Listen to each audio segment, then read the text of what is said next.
l'hôtel à insectes souvent est mal conçu ou mal utilisé dans les jardins.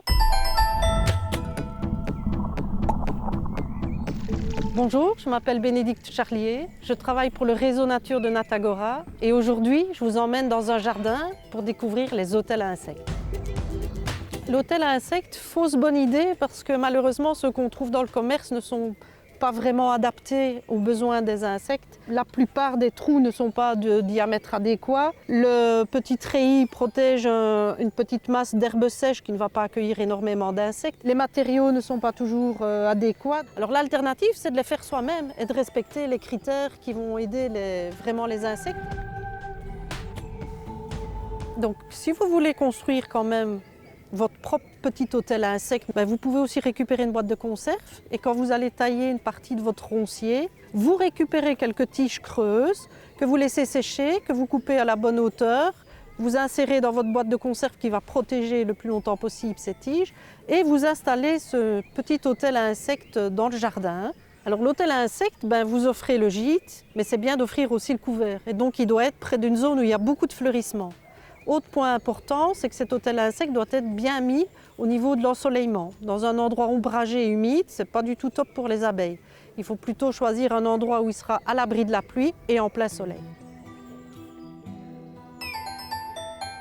Ça attire les abeilles sauvages, mais malheureusement qu'une ou deux espèces.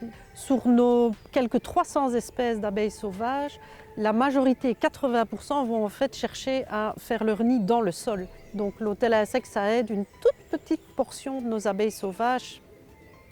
On peut y retrouver aussi quelques araignées qui vont venir se mettre à l'abri, les coccinelles qui vont venir hiverner donc pendant la mauvaise saison, des guêpes solitaires aussi parfois qui cherchent des cavités plutôt en fin de saison et qui vont venir pondre à l'intérieur. Pour accueillir les insectes et les pollinisateurs de façon générale, il faut un jardin un peu sauvage, spontané, avec beaucoup de floraison adaptée, majoritairement des espèces indigènes au niveau des fleurs, des herbes hautes qu'on va tondre un peu moins souvent, des zones un peu laissées à l'abandon, un peu plus sauvages. Ne vous débarrassez pas des arbres morts dans votre jardin, un arbre mort c'est la vie. Vous allez voir beaucoup d'insectes venir se développer dans l'arbre. Vous allez voir aussi les oiseaux qui viennent bien sûr se nourrir des insectes. Alors le point d'eau au jardin, c'est vraiment super important. Et même si vous n'avez qu'un petit balcon, ne fût-ce que mettre une coupelle pour que les insectes puissent venir s'abreuver, c'est vraiment un geste à faire, surtout pendant les périodes de très forte chaleur. La mare, ça peut être même tout petit. Vous voyez ici, l'espace n'est pas très grand.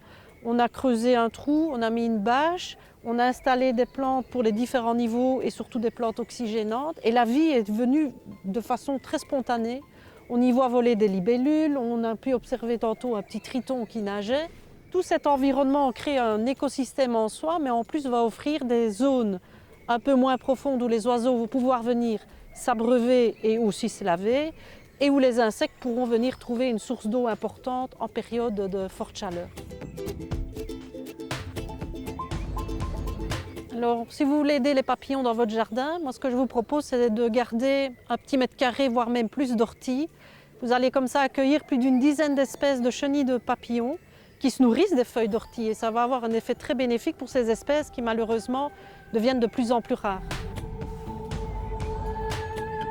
Le Réseau Nature, c'est un projet qui vise à donner des outils aux particuliers pour qu'ils rentrent en action pour protéger la biodiversité et ça partout. Même dans les petits jardins, même sur une terrasse, on explique comment on peut faire pour qu'il y ait plus de nature sauvage, plus de nature de façon très générale, par des petits gestes simples et accessibles à tous.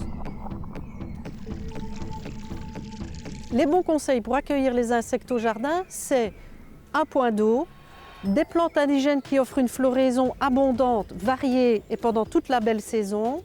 C'est bien sûr pas d'insecticides ni de pesticides. Et c'est une gestion un peu légère dans certaines zones pour laisser plus de spontanéité. Vous voulez des conseils sur la mare ou bien comment accueillir les insectes pollinisateurs au jardin? Rendez-vous sur le site du Réseau Nature. Et vous pourrez aussi y signer la charte et rejoindre tous ces jardins qui accueillent plus de biodiversité.